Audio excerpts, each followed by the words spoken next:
nesse momento, orar ao Senhor antes de abrirmos no texto da nossa exposição nessa noite. Nós vamos orar ao nosso Deus, como fazemos nos cultos da noite, intercedendo pela igreja, intercedendo por nós, agradecendo a Deus pelas suas bênçãos sobre a vida do seu povo e pedindo especialmente por nós, pelo sustento dessa igreja, pelo fortalecimento dessa igreja, pela santificação, que certamente é o nosso propósito. E assim também nós nos prepararemos para ouvir a palavra do Senhor sendo pregada a nós. Vamos orar ao Senhor, baixemos nossas cabeças nesse momento e oremos ao nosso Deus. Senhor nosso Deus, Deus Santo, Deus que nos criou, Deus também que nos resgatou, que nos redimiu, nos salvou em Jesus Cristo. Nós oramos ao Senhor, Pai, agradecidos pelo privilégio, Pai, de cultuarmos ao Senhor nessa noite, de poder, Senhor Deus, levar ao Senhor os nossos louvores, as nossas orações, as nossas confissões, sabendo que o Senhor atentamente nos ouve. Agradecemos também pelo privilégio de ouvirmos a Tua palavra sendo lida e logo mais também exposta, pregada aos nossos corações.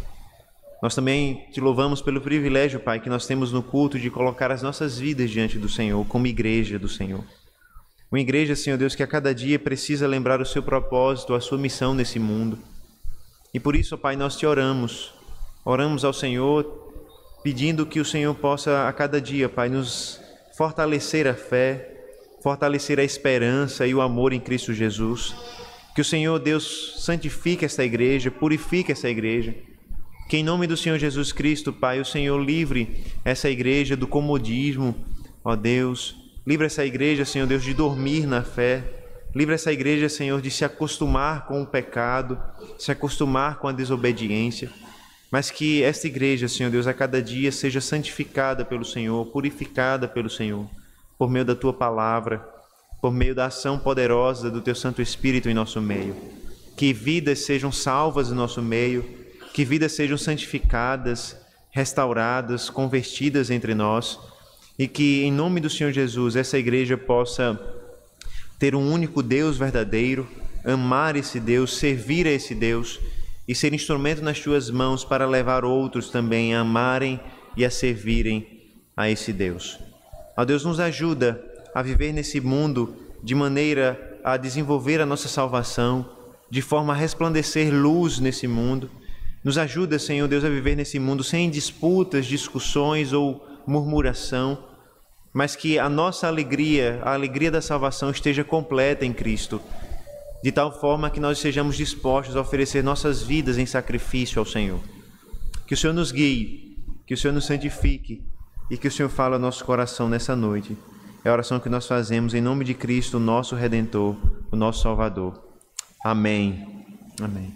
Irmãos, vamos abrir a palavra de Deus na carta de Paulo aos Filipenses. Carta de Paulo aos Filipenses. Nós novamente leremos faremos a leitura no capítulo 2. Desta vez leremos a partir do versículo 12 até o versículo 18.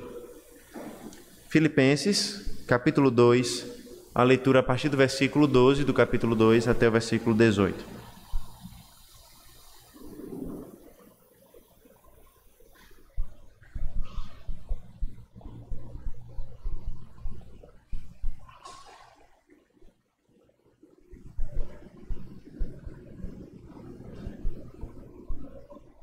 Ouça com atenção, com fé, a palavra de Deus, Filipenses 2, a partir do versículo 12 ao versículo 18, assim diz a palavra do Senhor.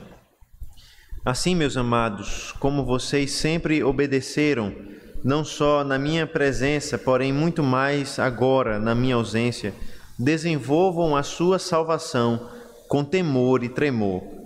Porque Deus é quem efetua em vocês tanto o querer como o realizar, segundo a sua boa vontade.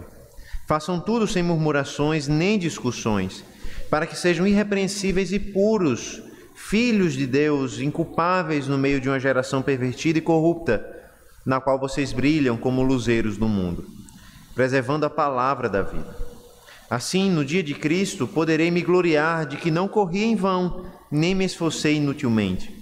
Entretanto, mesmo que eu seja oferecido como libação sobre o sacrifício e serviço da fé que vocês têm, fico contente e me alegro com todos vocês.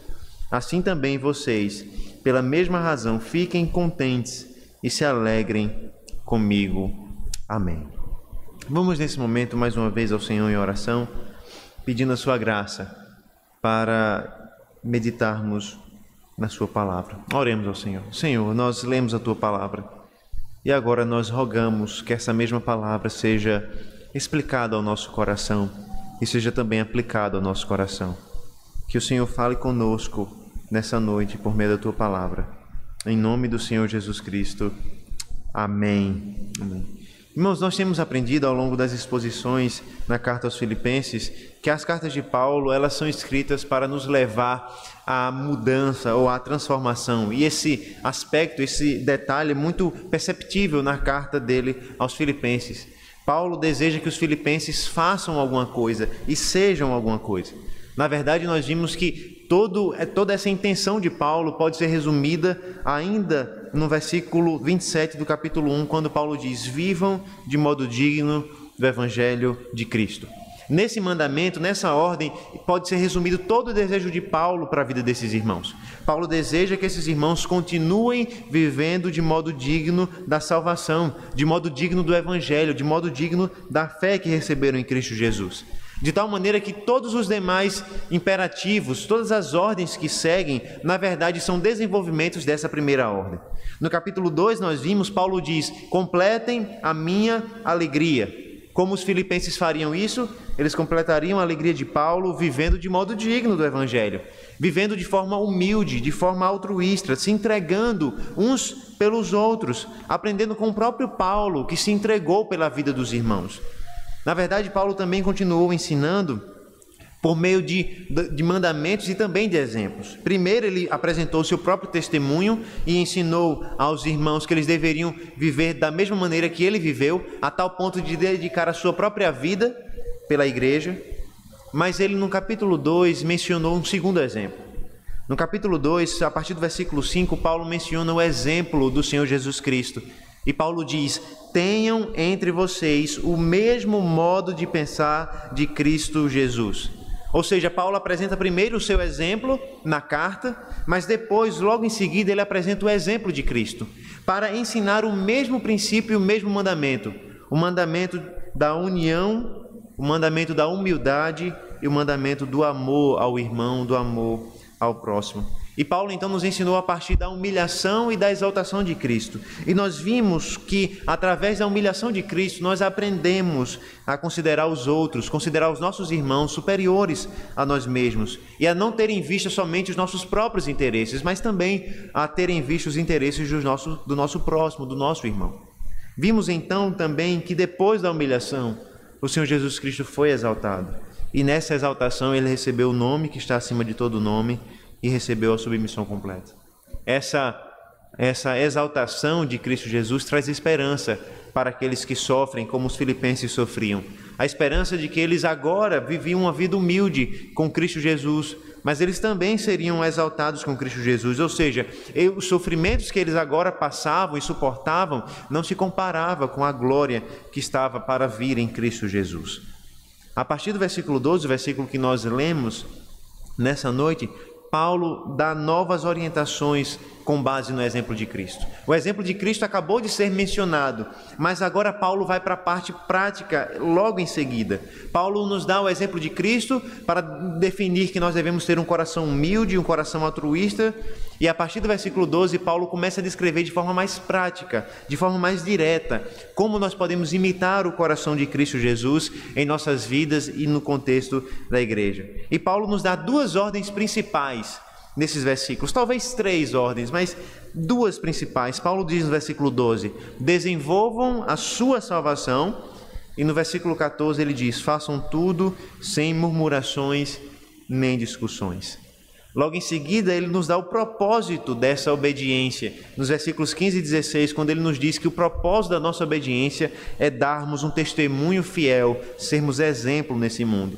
E por fim, nos versículos 17 e 18, Paulo nos mostra como ele se alegra com a vida dos filipenses e como ele convida os filipenses e nós também a nos alegrarmos com a salvação do Senhor Jesus Cristo. Assim, irmãos, nessa noite, a partir dos versículos que nós lemos, nós seremos exortados a desenvolver a nossa salvação através do poder de Deus, com o propósito do bom testemunho nesse mundo e a alegria na fé.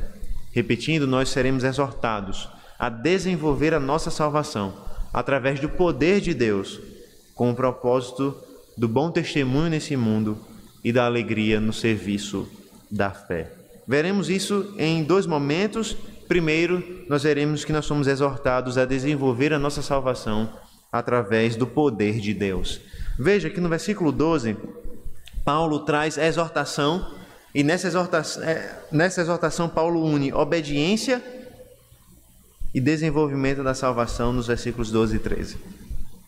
Assim, meus amados, como vocês sempre obedeceram, não só na minha presença, porém muito mais agora, na minha ausência, desenvolvam a sua salvação com temor e tremor, porque Deus é quem efetua em vocês tanto querer como realizar, segundo a sua boa vontade.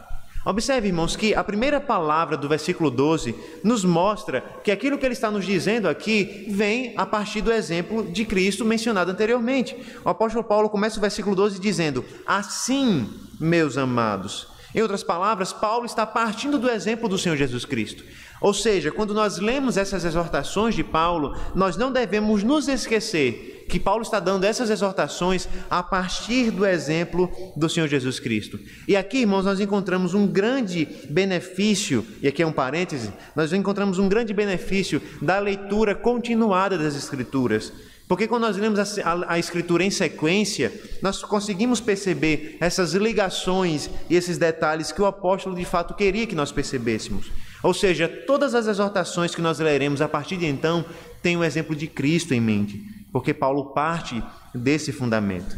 E Paulo então liga a obediência de Cristo a essas exortações, tanto pelo assim que começa o versículo, como também pelo verbo obedecer.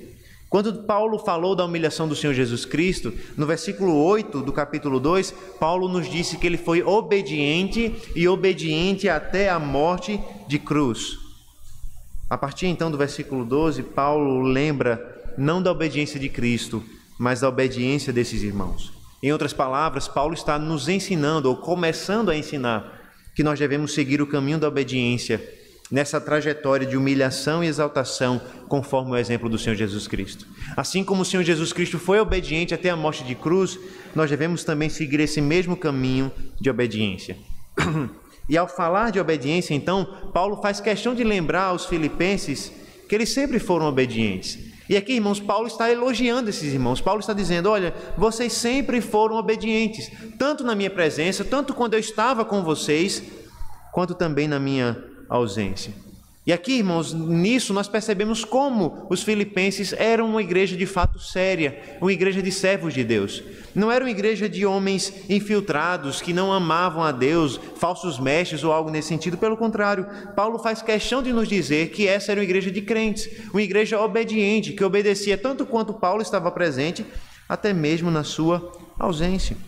Ou seja, nós devemos ler as palavras de Paulo não como uma exortação para alguém que não vive de acordo com a palavra de Deus, mas como um encorajamento. Paulo de fato está encorajando esses irmãos. Paulo sabe que eles são obedientes, Paulo sabe que eles buscam viver de acordo com o Evangelho de Cristo, e por isso Paulo está incentivando eles a cada dia mais continuarem. E é interessante perceber isso, né, irmãos? Porque muitas vezes, quando nós buscamos viver segundo a palavra de Deus, nós podemos ficar ofendidos quando as pessoas nos dizem: busquem a santificação, busquem a salvação, desenvolvam a salvação. Mas Paulo não tem problema nenhum em dizer isso para aqueles que já buscam essas coisas. Porque Paulo não está dando uma exortação fria. Paulo está fazendo mais do que isso. Paulo está encorajando. Paulo está encorajando uma igreja que já vive a salvação em Cristo a desenvolver ainda mais. E é por isso que Paulo diz: desenvolvam a sua salvação com temor e tremor. E aqui, irmãos, claramente o desenvolvimento da salvação está ligado à obediência.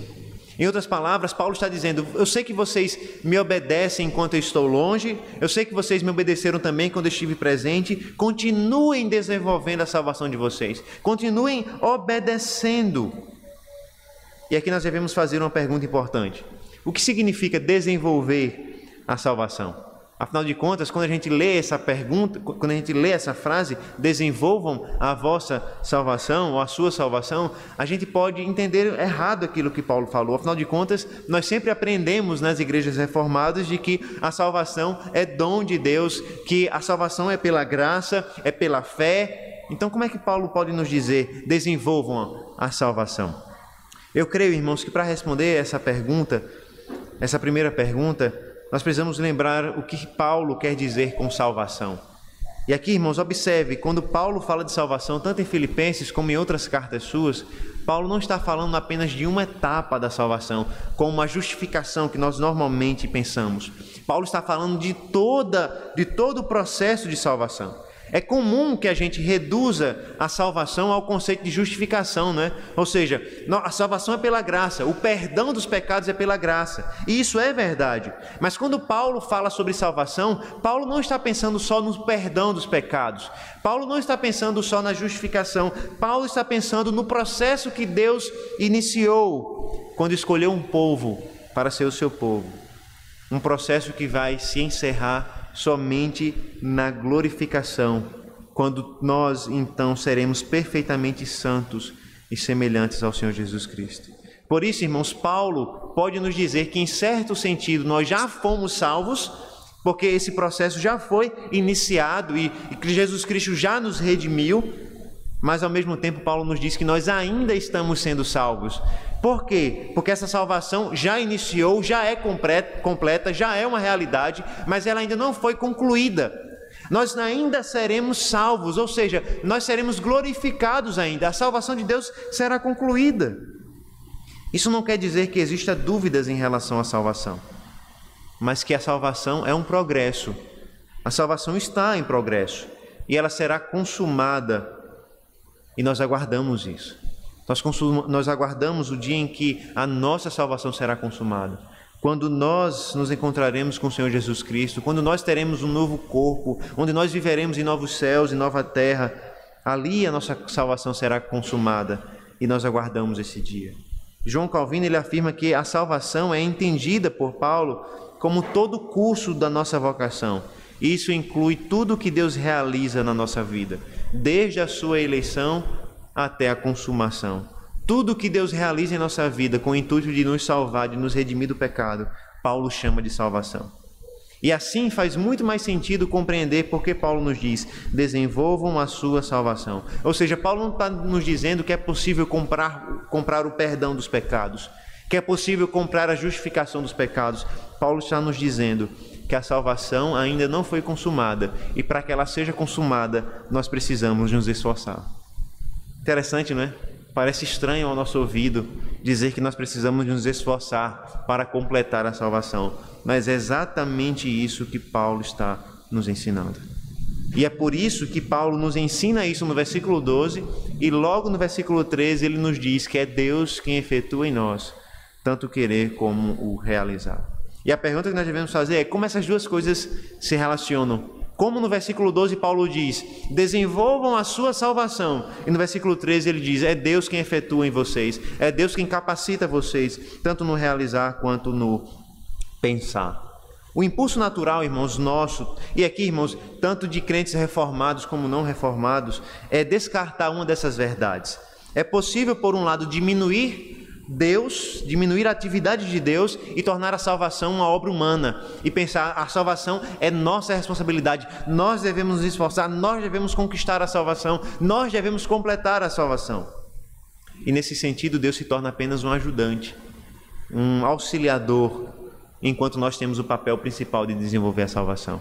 E talvez esse seja o perigo que menos aconteça no nosso contexto reformado, mas há um outro perigo que acontece no meio reformado, que é o que é o perigo de diminuir a atividade humana, a ponto de dar a responsabilidade da salvação e da santificação inteiramente a Deus, excluindo a nossa responsabilidade como servos de Deus e como filhos de Deus. E aqui nós nos lembramos que dentro do propósito da salvação, nós temos também a santificação. A santificação faz parte da salvação e é justamente nesse sentido que Paulo nos diz que nós devemos desenvolver a nossa salvação. E nós aprendemos, irmãos, que a nossa santificação é responsabilidade nossa também.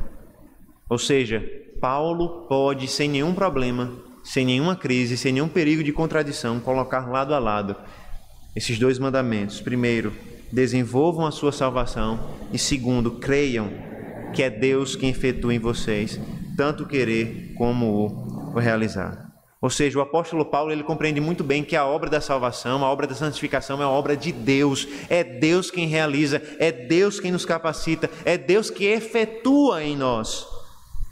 Ao mesmo tempo, nós somos responsáveis pelo desenvolvimento da nossa salvação. Nós somos responsáveis pela nossa santificação. É Deus quem opera em nossos corações e produz a capacitação para querer e realizar, mas nós somos responsáveis por aquilo que fazemos. E a matemática de Paulo, irmãos, não é a nossa matemática. Na nossa matemática, a gente pode definir da seguinte forma: então quer dizer que Deus contribui com 50% e eu contribuo com 50%. Não! Na matemática de Paulo, as coisas são mais complicadas, mas também são mais gloriosas. Na matemática de Paulo, Deus contribui com 100% e nós contribuímos com 100%. E 100% mais 100% é igual a 100%. Isso só faz sentido na matemática de Deus, na matemática divina, quando Deus nos ensina que a nossa salvação, a nossa santificação é uma obra inteiramente dele, ao mesmo tempo que essa obra depende das nossas ações, das nossas escolhas, da nossa vontade. É interessante que Calvino, quando ele comenta esse texto, ele nos diz que existem em qualquer ação duas partes principais. Em qualquer ação que nós realizamos, existem duas partes principais. Primeiro, a vontade para se fazer alguma coisa, e a segunda, o poder para se fazer alguma coisa. E aqui nós temos Paulo atribuindo ambos a Deus. Deus concede a vontade para fazer algo e Deus concede o poder para fazer algo. E então Calvino nos pergunta: o que mais resta para nós nos gloriarmos? E aqui John Murray, ele resume muito bem o que Paulo quer dizer, e por isso eu vou gastar um pouco de tempo lendo o que ele diz. E ele diz o seguinte: a obra de Deus em nós não é suspensa porque nós trabalhamos, nem nossa obra é suspensa porque Deus trabalha, nem a relação é estritamente de cooperação, como se Deus fizesse a sua parte, desculpe, irmãos, e nós fizéssemos a nossa, de modo que a coordenação de ambos produzisse o resultado necessário. Não, Deus trabalha e nós trabalhamos, e essa relação mas essa relação é que, porque Deus trabalha, nós trabalhamos. Ou seja, ele nos ensina muito claramente que Deus trabalha e nós trabalhamos. Só que há um fundamento disso, e Paulo faz questão de nos lembrar disso. Nós trabalhamos porque Deus trabalha primeiro. E aqui, irmãos, está a grande diferença do nosso conceito de redenção, de salvação, para outros que nós encontramos por aí. Muitas vezes se prega que as igrejas reformadas não acreditam que o homem tenha responsabilidades na salvação. Isso é mentira. Nós cremos e afirmamos que os homens têm, sim, responsabilidades na sua salvação. Mas o que as igrejas reformadas afirmam é que a salvação vem de Deus e inicia em Deus. Em outras palavras, nós podemos desenvolver a nossa salvação porque a nossa salvação foi iniciada por Deus. Nós podemos desenvolver a nossa santificação e a nossa salvação porque nós fomos chamados, regenerados, convertidos, transformados pelo poder do Evangelho, de maneira que Deus efetua em nós o querer e o realizar. Por isso, lembre-se, irmãos, você tem a responsabilidade de desenvolver a sua salvação.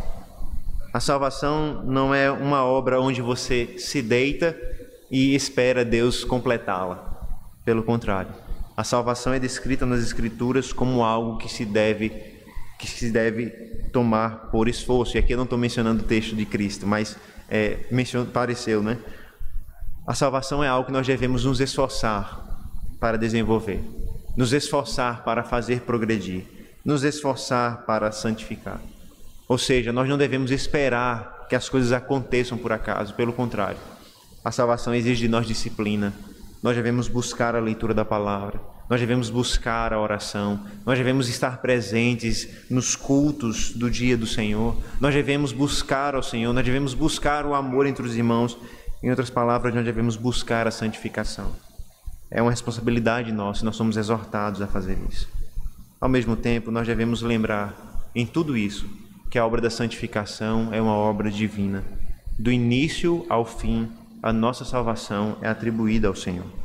O versículo 13 nos ensina que o fundamento da ordem de Paulo para desenvolver a nossa salvação não está em nós, mas em Deus. É a capacitação de Deus, é o poder de Deus. Nós só podemos desenvolver a salvação porque Deus é quem realiza isso em nós.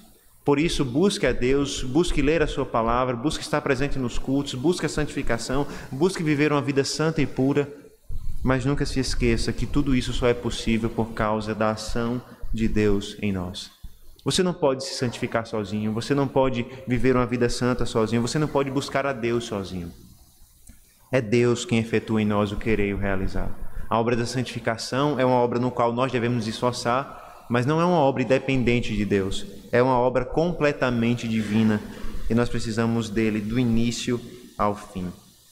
Aqui, então, irmãos, quanto mais persistente nós formos em nosso trabalho, mais convencido nós devemos estar de que a graça e o poder de Deus são as razões pelas quais nós triunfamos e vencemos no processo da salvação. Cada vez mais que nós crescemos na graça do Senhor, nós devemos nos lembrar pela graça e pelo poder de Deus. Em outras palavras, nós devemos lembrar que nós somos exortados a desenvolver a nossa salvação e fazer isso através do poder de Deus. Isso é a primeira coisa que Paulo nos ensina. Nós somos exortados a desenvolver a nossa salvação através do poder de Deus. E nós veremos agora, então, que esse propósito, esse mandamento, existe por causa de propósitos a serem realizados. E nós veremos esses dois propósitos nos versículos 14 a 18. Nós veremos que nós devemos desenvolver a nossa salvação com o propósito do bom testemunho nesse mundo e da alegria no serviço da fé. Veremos o primeiro, a partir do versículo 14.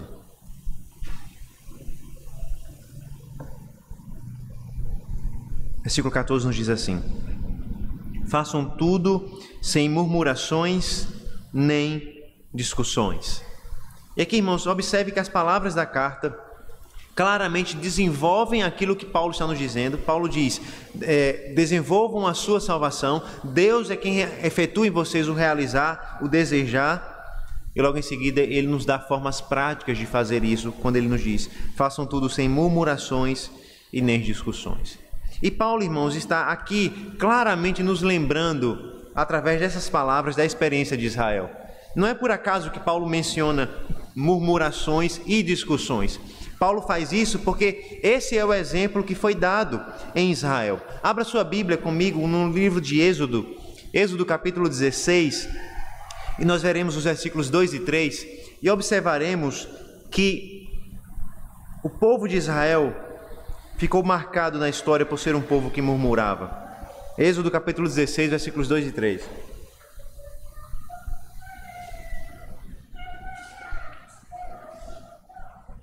Assim diz a palavra de Deus. Êxodo 16, a partir do versículo 2. Toda a congregação dos filhos de Israel murmurou contra Moisés e Arão no deserto. Os filhos de Israel disseram a Moisés e Arão: quem nos dera tivéssemos morrido pela mão do Senhor na terra do Egito, quando estávamos sentados junto às panelas de carne e comíamos pão à vontade. Pois vocês nos trouxeram a esse deserto a fim de matarem de fome toda esta multidão.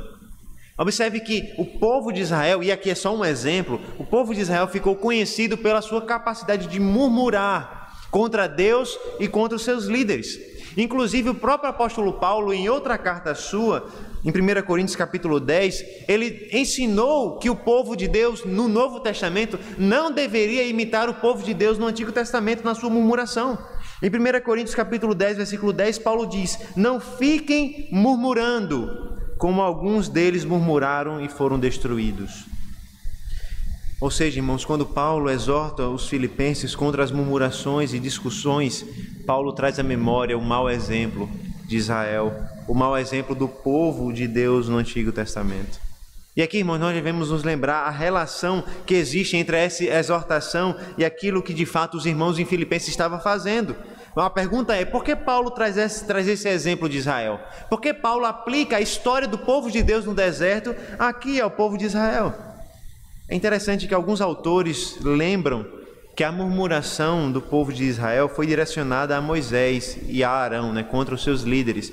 E a partir disso eles sugerem que provavelmente os filipenses estavam murmurando, reclamando dos seus pastores, reclamando dos seus presbíteros. E por isso Paulo estaria dizendo, não murmurem, não discutam. Ou seja, Paulo estaria questionando os irmãos, porque os irmãos estavam imitando o povo de Deus num deserto, que estavam reclamando com a sua liderança. Mas a gente não pode ter certeza sobre essa proposta, porque Paulo não nos diz isso, Paulo não nos dá mais detalhes sobre isso, ou seja, isso é só uma conjectura. É possível, mas nada mais do que uma conjectura. O que Paulo nos diz, e que nós sabemos de fato, que está claro, é que a murmuração de Filipenses, do povo de Filipenses, era de alguma forma semelhante ao do povo no deserto. É interessante lembrar que em 1 Coríntios, quando Paulo fala também da murmuração, esse mesmo Paulo lembra do mau exemplo de Israel também, e mostrou que esse mau testemunho de Israel, por meio da murmuração, dificultava os relacionamentos entre os irmãos. Interessante isso, né? A gente não pensa nesse detalhe, mas as duas vezes onde Paulo menciona a murmuração do povo de Deus no deserto, ele menciona a murmuração juntamente com dificuldades de relacionamentos. Em 1 Coríntios 10, o que acontecia era isso, o povo de Deus estava dividido. Em Filipenses há também início de algumas divisões, a gente vai ver isso no capítulo 4 melhor, mas aqui já é possível observar isso, afinal de contas Paulo já repetiu o mandamento, vivam unidos, vivam unidos. Ou seja, sempre que Paulo menciona a murmuração do povo de Deus no deserto, ele menciona juntamente com dificuldades de relacionamento, divisões na igreja. Tanto é que Paulo diz, não vivam murmurando nem com discussões ou disputas.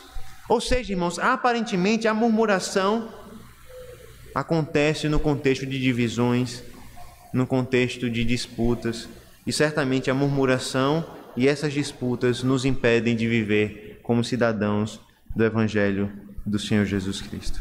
É interessante, né, irmãos, porque a murmuração muitas vezes ela ganha outros nomes, né? A murmuração muitas vezes ela é chamada de outras formas, numa tentativa de aliviar o pecado. Muitas vezes o murmurador é chamado de uma pessoa que tem um padrão muito alto de exigência, é uma pessoa perfeccionista, é uma pessoa muito crítica, não é? Mas a verdade é que, no fim das contas, muito do nosso perfeccionismo, muito da nossa alta exigência, nada mais é do que murmuração. E muitas vezes nós achamos que murmurar é um dom, não é? Afinal de contas, é necessário que tenha alguém na igreja que seja capaz de enxergar os defeitos para reclamar e falar e abrir os olhos da igreja. E muitas vezes nós nos comportamos dessa forma, irmãos. Nós achamos que nós somos arautos de Deus, que somos capazes de identificar os erros, os problemas mais do que outros, e assim nós temos a capacidade de murmurar ou de dar as devidas ordens e ensinos para a igreja. Nós somos capazes de reclamar contra a liderança porque nós temos uma capacidade de crítica mais alta do que os nossos irmãos. E muitas vezes nós chamamos a murmuração e as disputas de dom, quando na verdade essas coisas atrapalham a nossa santificação, atrapalham a união da igreja, atrapalham o povo de Deus. Quando o povo de Deus murmura, o povo de Deus se divide, o povo de Deus discute, o povo de Deus se separa.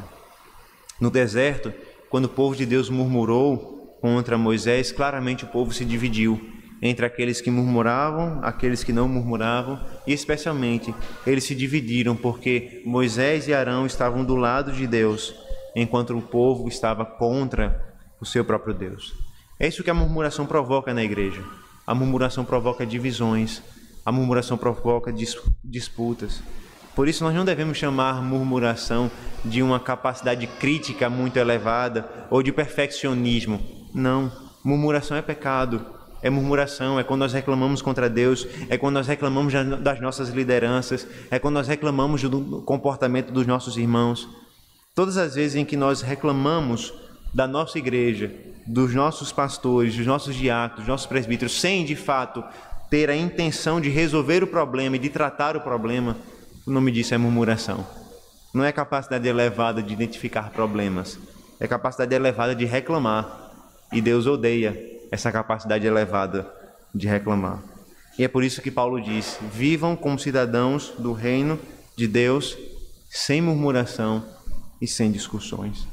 Por isso, nós devemos aprender, irmãos, que na vida cristã, na igreja do Senhor, não há lugar para murmuração. Se nós temos dificuldade com algumas coisas, nós devemos perguntar gentilmente, nós devemos orar, nós devemos interceder por essas coisas, nós devemos procurar aqueles que podem nos ajudar a entender melhor as coisas e ouvir os nossos questionamentos, as nossas dúvidas, mas nós não somos chamados a fazer críticas vazias ou murmurações vazias. Nós não somos melhores do que os nossos irmãos, nós somos chamados para servir como os nossos irmãos. E por isso, se nós murmuramos contra a igreja, a nossa murmuração é contra nós mesmos.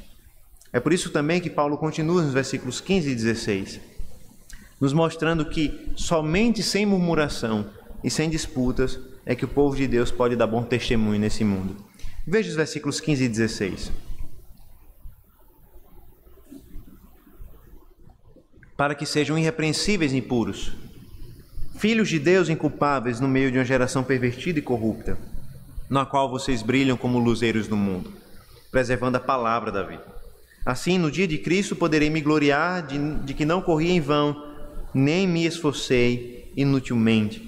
E aqui, irmãos, os filipenses são exortados a não murmurarem e a não se envolverem em disputas, por quê? Com o propósito de serem irrepreensíveis e puros, vivendo como filhos de Deus, inculpáveis no meio de uma geração pervertida e corrupta. Eles deveriam brilhar como os luzeiros do Senhor Jesus Cristo nesse mundo.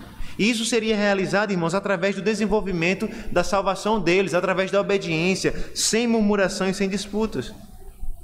E muitas vezes a gente não percebe isso. A nossa murmuração nos impede de sermos luz nesse mundo. As nossas discussões, as nossas disputas, as nossas divisões nos impedem de ser luz nesse mundo. Nos impedem de nos comportarmos como filhos de Deus nessa geração perversa e corrupta. Eu gostaria que você abrisse a sua Bíblia agora em Deuteronômio, capítulo 32, e observe que essas palavras, geração perversa e corrupta, são retiradas desse texto, Deuteronômio, capítulo 32, nós vamos ler o versículo 5, e nós veremos que Paulo menciona essas palavras de Moisés aqui.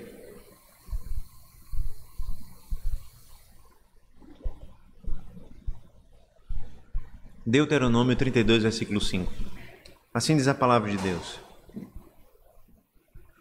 Procederam corruptamente contra ele, contra Deus. Já não são seus filhos, e sim suas manchas. É geração perversa e deformada. Aqui, irmãos, nós observamos que Paulo está mencionando as palavras de Moisés. Mas aqui, irmãos, não é uma simples menção. Veja o que Paulo está fazendo aqui. Essas palavras de Êxodo, irmãos, são ditas para Israel. Em outras palavras, a geração perversa e corrupta é o povo de Israel. E aqui Paulo está nos dizendo que sem murmuração e sem disputas, nós devemos viver como filhos de Deus no meio de uma geração perversa e corrupta. Nesse sentido, irmãos, Paulo nos mostra duas coisas. A primeira é que a desobediência de Israel levou Israel a ser tratada não como filhos, mas como uma geração perversa. Ou seja, o povo de Deus deixou de ser o povo de Deus, deixou de ser tratado como filhos de Deus e passou a ser tratada como uma geração perversa. E aqui, irmãos, a exortação é justamente nesse sentido. Se os filipenses seguissem pelo mesmo caminho, eles se tornariam uma geração perversa. E aqui, irmãos, observe, é muito tênue a linha que separa o povo de Deus, que é luz para uma geração perversa, e o povo de Deus se tornar a própria geração perversa. O povo de Israel deveria ser filhos de Deus no meio de uma geração perversa e corrupta. Por causa da desobediência, eles se tornaram a geração corrupta. Paulo então exorta aos filipenses e exorta a nós: desenvolvam a salvação, sejam obedientes, sejam irrepreensíveis nesse mundo, vivam como filhos de Deus nesse mundo, no meio de uma geração perversa. Caso isso não seja realizado, fatalmente o destino é o mesmo destino de Israel. Nós nos tornamos a geração perversa. Nós temos dois caminhos no mundo como igreja. Nós podemos viver como filhos de Deus no meio de uma geração perversa, ou nós podemos, por causa da desobediência, sermos a própria geração perversa, como Israel assim se tornou. O Senhor Jesus Cristo, então, no Sermão do Monte, ele nos diz, Mateus capítulo 5, versículo 14 até o versículo 16, Jesus Cristo nos exorta e nos diz assim: vocês são a luz do mundo. No versículo 16 ele diz: assim brilhe também a luz de vocês diante dos outros, para que vejam as obras que vocês fazem e glorifiquem o Pai que está nos céus. A igreja está no mundo como luz para dissipar as trevas, e como filhos de Deus e servos de Cristo, nós carregamos a sua luz e nós devemos iluminar esse mundo. E como Paulo nos diz que nós devemos iluminar esse mundo? Pelo mesmo princípio que Jesus Cristo nos diz, através das nossas boas obras, vivendo de forma pura, irrepreensível nesse mundo, vivendo de forma santa nesse mundo, vivendo sem murmurações, vivendo sem reclamações, sem disputas, desenvolvendo a nossa salvação. Assim, nós viveremos como luzeiros nesse mundo. É interessante, não é, irmãos? Porque muitas vezes, quando nós lemos essas passagens que falam sobre ser luz, nós atrelamos essas passagens à pregação do Evangelho. Mas é interessante que tanto o Sermão do Monte, quanto aqui nas palavras de Paulo, Paulo não está dizendo que nós somos luz quando nós pregamos o Evangelho. Paulo está falando que nós somos luz quando nós damos bom testemunho através da vida de acordo com o Evangelho. Em outras palavras, se nós pregarmos, mas não vivermos de acordo com o Evangelho de Cristo, em união, de forma irrepreensível, santa e pura nesse mundo, a nossa pregação não terá maiores efeitos. Nós somos luz nesse mundo quando nós vivemos de forma humilde, unida, como Cristo viveu aqui nesse mundo. Paulo diz isso com o propósito de que ele possa se gloriar no dia de Cristo, de que ele não correu em vão. E aqui, irmãos, é lógico que Paulo não está falando de forma egoísta, como se ele quisesse encontrar glória em si mesmo, mas Paulo está nos dizendo, no dia de Cristo, quando Cristo Senhor Jesus Cristo voltar a segunda vez para consumar a sua obra de salvação, eu quero apresentar a vida de vocês não como alguém que se esforçou, que trabalhou em vão, mas como alguém que se orgulha do trabalho, porque o trabalho foi realizado e vocês desenvolveram a salvação. Nós devemos, irmãos, nós devemos trabalhar e viver como igreja de Cristo, de forma santa, para que o nosso trabalho não seja em vão. Nós não queremos chegar no dia de Cristo e parecer que nós corremos em vão. Nós não queremos chegar no dia de Cristo e parecer que todo o nosso esforço foi em vão. Particularmente, eu não quero chegar no dia de Cristo e parecer que todas as minhas pregações, todos os meus estudos, todos os aconselhamentos foram em vão porque a igreja não seguiu fiel ao Senhor, pelo contrário. Eu quero chegar assim como Paulo chegou, assim como outros presbíteros, pastores ao longo da história da igreja chegaram diante de Deus felizes, alegres, porque viram que toda a obra que eles realizaram não foi em vão, porque o povo de Deus viveu como Cristo nesse mundo, seguiu fiel e pôde assim ser apresentada como o Senhor, pura diante do Senhor. É nesse mesmo sentido, então, sentido de apresentar a igreja diante de Cristo, que Paulo fala nos versículos 17 e 18, algumas palavras que podem ser difíceis de entender, mas que são preciosas demais. Veja, Filipenses 2, 17 e 18 diz assim: entretanto, mesmo que eu seja oferecido como libação sobre o sacrifício e serviço de fé que vocês têm, fico contente e me alegro com todos vocês. Assim também vocês, pela mesma razão, fiquem contentes e se alegrem comigo.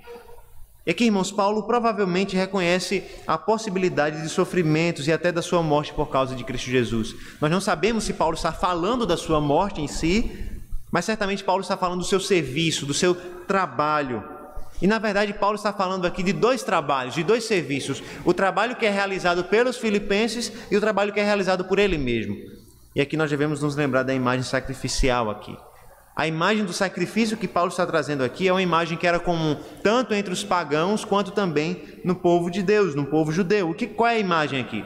A imagem é que quando um sacrifício era prestado, e os irmãos vão lembrar como o sacrifício era prestado, né? O animal era oferecido, a carne era oferecida para ser queimada. Muitas vezes sobre essa carne era derramada uma libação, né? O que seria isso? Era uma bebida, muitas das vezes o próprio vinho, era derramado sobre a carne, era como se fosse o sacerdote derramava sobre a carne vinho, outra bebida, uma libação para completar o sacrifício. Era como se fosse um sacrifício em cima do sacrifício. E é por isso que Paulo utiliza essa imagem aqui para falar do trabalho dos filipenses. Ou seja, ele fala que os filipenses estão oferecendo um sacrifício a Deus e ele está sendo oferecido como libação pelo sacrifício dos filipenses. Ou seja, os filipenses estão oferecendo um sacrifício a Deus e Paulo está complementando o sacrifício dos filipenses com o quê? Com a sua própria vida. Ou seja, Paulo está nos dizendo, vocês estão servindo a Deus, vocês estão oferecendo sacrifícios a Deus, vocês estão dedicando a vida de vocês a Deus, ao serviço a Deus, e eu estou me oferecendo por vocês. Vocês estão oferecendo uma oferta a Deus, e eu estou me ofertando para completar ainda mais a oferta de vocês. Ou seja, Paulo se alegra e convida os filipenses a se alegrarem por causa do serviço da salvação. Como Paulo disse em outra carta, ele estava disposto a se gastar e se desgastar por causa dos seus irmãos. E por causa dos filipenses, ele estava disposto a dedicar a sua própria vida por esses irmãos. Esses irmãos estavam servindo a Deus, eles estavam dedicando a vida deles a Deus, eles estavam sofrendo por causa de Cristo naqueles dias. E Paulo está dizendo, eu derramo a minha própria vida por causa de vocês. Eu estou disposto a sofrer com vocês, eu estou disposto a passar dificuldades com vocês por causa do Evangelho, e em tudo isso eu me alegro. E aqui nós percebemos que o ministério de Paulo era um ministério de encorajamento para os irmãos de Filipos. Paulo estava dizendo, eu me alegro pelo sacrifício de vocês. Eu me alegro porque vocês têm dedicado a vida de vocês ao Evangelho. E prova disso é que eu também estou me oferecendo em sacrifício por vocês e para Deus. Ou seja, Paulo está dizendo, eu tenho visto como vocês têm dedicado a vida de vocês e eu tenho dedicado a minha vida por causa de vocês e por amor a Cristo. E em tudo isso Paulo diz, eu me alegro e eu exorto vocês, se alegrem comigo. E aqui é o terceiro mandamento, a terceira ordem que Paulo dá nessa passagem. Se alegrem comigo. Se alegrem em quê? Paulo está dizendo, se alegrem na salvação e no serviço da salvação, no serviço da fé. Se alegrem porque vocês estão sendo perseguidos, estão passando por dores e sofrimentos, mas vocês estão servindo a Cristo. Se alegrem porque vocês estão passando por dificuldades, mas vocês estão servindo a Cristo. Se alegrem porque vocês estão passando por aflições nesse mundo, mas vocês estão servindo a Cristo. Muitas vezes nós somos tentados a perder a alegria de servir a Deus, a alegria de servir a igreja, a alegria da salvação, porque no mundo nós passamos por aflição, nós passamos por dificuldades, nós passamos por tragédias inúmeras, nós podemos citar aqui. A tentação de Satanás, os nossos pecados, o pecado de outros, dificuldades inúmeras. E essas dificuldades podem muitas vezes nos levar a esmorecer e até mesmo perder a alegria no serviço a Deus. Mas Paulo nos exorta, se alegrem porque vocês estão servindo a Cristo. Se alegrem porque a vida de vocês está sendo dedicada em sacrifício a Cristo. Irmãos, esse é o nosso propósito nesse mundo. Nós somos chamados a desenvolver a nossa salvação através do poder de Deus, com o propósito de darmos bom testemunho nesse mundo e de nos alegrarmos no serviço da fé. Nós devemos nos alegrar no serviço do Senhor. Nós devemos nos alegrar no trabalho da igreja. Nós devemos compreender que as nossas vidas devem ser entregues a Deus como sacrifícios ao Senhor. E nisso nós devemos nos alegrar. Nós somos chamados a dar um bom testemunho nesse mundo, vivendo sem murmurações, sem disputas, sem reclamações, unidos, humildes como o povo de Deus, desenvolvendo assim a nossa salvação através do poder do Senhor. Que o pecado, que as aflições, que as perseguições, que Satanás, que nós não venhamos permitir que a alegria de servir a Cristo, a alegria de oferecer as nossas vidas a Cristo por meio do serviço na igreja, se esmoreça. Que nós sejamos alegres, que a nossa igreja seja conhecida por ser uma igreja alegre em servir ao Senhor, Seja conhecida por ser uma igreja alegre em servir aqueles que precisam. Seja uma igreja conhecida por ser alegre em se entregar em sacrifício a Deus. De maneira que nós podemos, então, concordar com Paulo e assim nos alegrarmos e estarmos contentes. Que o Senhor nos ajude a desenvolver a nossa salvação através do seu poder, através do poder de Deus. Para que nós tenhamos um bom testemunho nesse mundo. Sejamos irrepreensíveis e puros numa geração impura e perversa. E tenhamos alegria no serviço da fé, dedicando as nossas vidas como oferta de sacrifício ao Senhor. Vamos orar nesse momento ao nosso Deus. Senhor, nós te louvamos, Pai, agradecidos, porque nessa noite nós somos exortados a desenvolver a nossa salvação confiando somente no Senhor, que é o autor da mesma. Nós somos exortados a dar bom testemunho nesse mundo. Nós somos exortados a sermos irrepreensíveis e puros no meio de uma geração perversa. Nós somos exortados, Senhor Deus, a nos alegrarmos no serviço da fé, no serviço do Evangelho. E nós te pedimos, ó Deus, dá-nos graça para viver como Cristo nesse mundo e atender a essas exortações. Nos faz um povo alegre no serviço da fé, no serviço do Evangelho, na dedicação da igreja. Nos faz, Senhor Deus, um povo alegre ao dar bom testemunho nesse mundo como uma geração irrepreensível no meio de uma geração má. Nos faz, ó Deus, alegres, ó Deus, no desenvolvimento da nossa salvação através do Teu poder. Nos capacita, Senhor, para vivermos como Cristo nesse mundo e seguirmos o Seu exemplo. Ó Deus, que esse povo a cada dia seja mais parecido com o Senhor. Que a cada dia esse povo se aproxime da conclusão da sua salvação.